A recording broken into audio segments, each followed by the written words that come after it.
So guys the god of cricket Sachin Tendulkar. হয়তো শচীন তেণ্ডুলকাৰক চিনি নোপোৱা মানুহ এই বিশ্বত খুব কমেই ওলাব। প্ৰত্যেকেই চিনি পায়, প্ৰত্যেকৰে এটা আদৰ্শ শচীন তেণ্ডুলকাৰ। আচলতে শচীন তেণ্ডুলকাৰ হোৱাটো ইমান সহজ নাছিল। চন 1989 চন পাকিস্তানৰ চিয়ালকোট, তাত ইণ্ডিয়া আৰু পাকিস্তানৰ টেষ্ট মেচ অনুষ্ঠিত হৈছিল আৰু তাতেই আমাৰ গড অফ ক্ৰিকেট শচীন তেণ্ডুলকাৰে ভুমুকি মাৰিছিল। আৰু তেতিয়া শচীন তেণ্ডুলকাৰৰ বয়স আছিল মাত্ৰ 16 বছৰ। সেই 16 বছৰীয়া শচীন তেণ্ডুলকাৰে যেতিয়া বেটিং কৰিব আহিছিল, তেতিয়া সেই সময়ৰ পাকিস্তানৰ পেচ বলাৰ ৱাকাৰ ইউনিছে তাক নেগলেক্ট কৰিছিল যে এই 16 বছৰীয়া চুটি চাপৰ ল'ৰাজনে কি খেলিব। তেতিয়া অলপমান টাইম যোৱাৰ পিছত ৱাকাৰ ইউনিছৰ এটা বাউন্সাৰত শচীন তেণ্ডুলকাৰৰ হেলমেটত লাগি শচীন তেণ্ডুলকাৰ সেই ক্ৰিজতে বাগৰি পৰিছিল। কিন্তু যেতিয়া ক্ৰিকেট কৰ্তৃপক্ষই যেতিয়া চিকিৎসাৰ বাবে শচীন তেণ্ডুলকাৰক আহ্বান জনাইছিল, তেতিয়া শচীন তেণ্ডুলকাৰে মানা কৰিছিল। কাৰণ শচীন তেণ্ডুলকাৰে জানিছিল যে জীৱনৰ সফলতাৰ বাটটো সঁচাই এটা ঘাত প্ৰতিঘাত। গতিকে জীৱনৰ প্ৰথমখন মেচতে শচীন তেণ্ডুলকাৰে যিটো আঘাত পাইছিল, সেই আঘাত হয়তো তেওঁক cricket the god of cricket মানিবলৈ তেওঁক বাধ্য কৰাইছিল।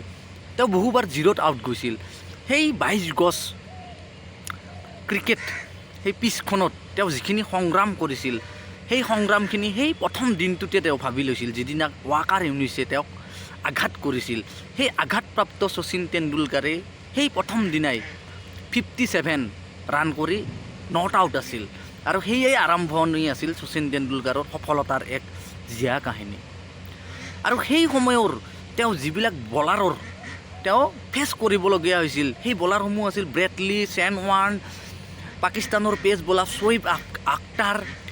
সেইবিলাক বলাৰৰ আগত তেওঁ যেনেকৈ খেলিছিল ইমান সহজ নাছিল। গতিকে আমিও এই জীৱনটো আমাৰ এই ক্ৰিকেট পিষ্টৰ নিচিনা। যেতিয়াই সুবিধা পাওঁ, যেতিয়াই আমাৰ সুবিধা হ'ব, তেতিয়াই 4-6 নাইবা সেই মাৰিব সুবিধা লৈ থাকিব লাগে। যদি আপোনাৰ জীৱনত বেছি ঘাত প্ৰতিঘাত আহি আছে বা প্ৰব্লেম চলি আছে, ডিফেন্স কৰি যাওক। সময়টো পাৰ কৰক ডিফেন্স কৰি। কিন্তু হয়তো এনেকুৱা বলাৰ আহি যাব যে আপোনাক খুব ইমপ্ৰেছ কৰিব, আপুনি 4-6 মাৰিব সুবিধা পাব। গতিকে জীৱনটোত সফলতা লাভ কৰিবলৈ গাইজ সংগ্ৰাম কৰিবই লাগিব। সংগ্ৰাম অবিহনে এই জীৱনটো মিছা। আৰু সংগ্ৰাম কৰি যাওক, দুখ কষ্টটো অলপ থাকিবই জীৱনত, এইটো আমি সহ্য কৰিব লাগিব। গতিকে জীৱনটোক এই শচীন তেণ্ডুলকাৰে যেনেকৈ 22 গজ ক্ৰিকেটত জীৱনটো তেওঁ সফল কৰিছিল, আমিও জীৱনটোক 22 গজ ক্ৰিকেট, কেতিয়াবা ৱাইড কেতিয়াবা নো আহি যাব, কেতিয়াবা সেই চান্সতে ছিক্সাৰ মাৰি জীৱনটো সফল কৰিব লাগিব।